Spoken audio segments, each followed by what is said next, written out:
All right, so here we go. We've got a lot of Batman for you right here, all from the 90s. I'm going to give you the rough size. Each one is a little over, about 4.5, 5 inches right there, as was typical at that time.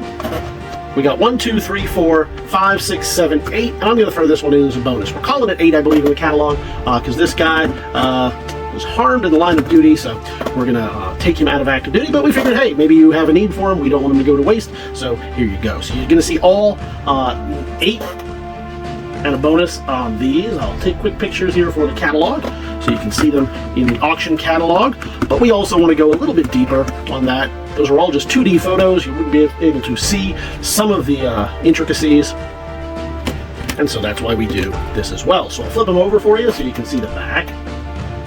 And we'll get a couple of shots of that for the catalog. And then I'm going to clear these out of the way, and we'll show you each one.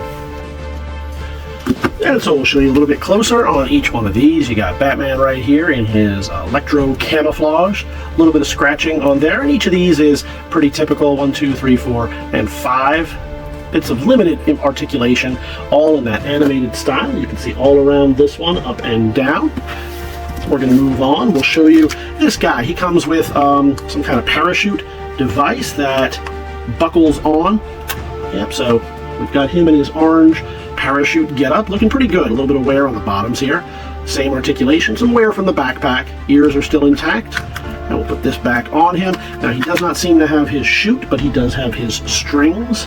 And this does, if I'm not mistaken, open up. I don't want to force it. It's a little stiff, but those strings, I imagine, go right back there in the worst possible way that you can have a hard-to-open parachute. And we'll close that back up. We'll put him over here. We're going to move on to a Bruce Wayne. Check him out in his daring Playboy suit, dashing out to his parties and his cocktail hours. A little bit of wear right here. And how does he do that? On a motorcycle, I suppose, because he's got his suit right here with his absolutely ridiculous turtleneck. But looking pretty good. Sometimes you get a lot of wear on these knuckles and hands. He's got a little on the chest, but that is about it. And again, fully articulated, and by fully I mean just those 5 points. We got this guy right here. He's getting ready to, I don't know, launch some discs. Now I'm going to put myself into tremendous danger to show you, does this fire? Does it even have discs in it? Well, you know, I think it does, I think. Yeah, so let's try it out. See what happens. This is what happens when you do these live. So I'm not sure. I'll fiddle with that in a moment. We'll get you through everything else first. But he's got this getup right here. I do like the green on him. I don't know if I like any of this weird, like, underwater spacesuit, but he's pretty cool. You got 1, 2, 3, 4. I'm not going to get into that head because it's so boxed in, but I imagine it has the same articulation. We're going to move on. And this, I believe, is the original Toy Biz mold all around from 1989 Batman, with this doesn't look at all like his face mold. He does have his belt, and check out those legs. Man, that is not very tight at all. Can he stand? I don't know. Let's find out. Yeah, I think if you were to put a little work into it, he might. He's not doing it for us. These are very, very loose, but he's, you can probably rig him to display very nicely. It's a shame because he's got really good paint. A lot of these get kind of messed up over the years. Now we move on to medieval Batman doing his dab right there. Why? I don't know. He does have that vinyl cape. Same bunches of articulation, and you can read the information right there. This is a fun one right here. You got this gold Batman.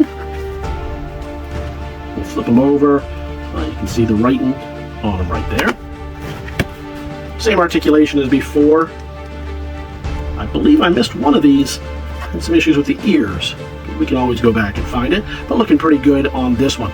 With this gold, they call it gold flake syndrome sometimes. This often kind of cracks and peels off, so all around that's looking pretty good. I'm very surprised about that. What is not looking good? This guy right here. He has seen better days. Obviously, he's just thrown into this lot as a bonus. We're not even counting him, but hey, here he is. If you want to see him, check him out. It's a shame because he's got, like, looks like an Arashikage ninja from G.I. Joe. Is this a symbol right here?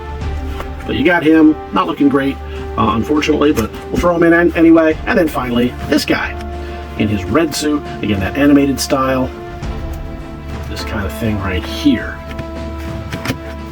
There you go. Alright, so we took another look at this launcher, and it seemed that there were 2 of these discs stuck up in there. It does seem to fire, but weakly. Yeah, see? It's not great. And that looked like magic because the camera didn't pick it up.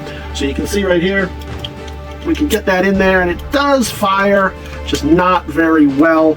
It's not a very strong launch, so take that for what it's worth, but you're going to get this guy, as well as all of his drinking buddies. Let's zoom out. And we'll get them all in there, all 8, plus this 1 bonus, all 1 money, all 1 lot. All you have to do is head on over to the Big Toy Auction, leave your bids right now, or join us live on auction day. We'll see you at the auction.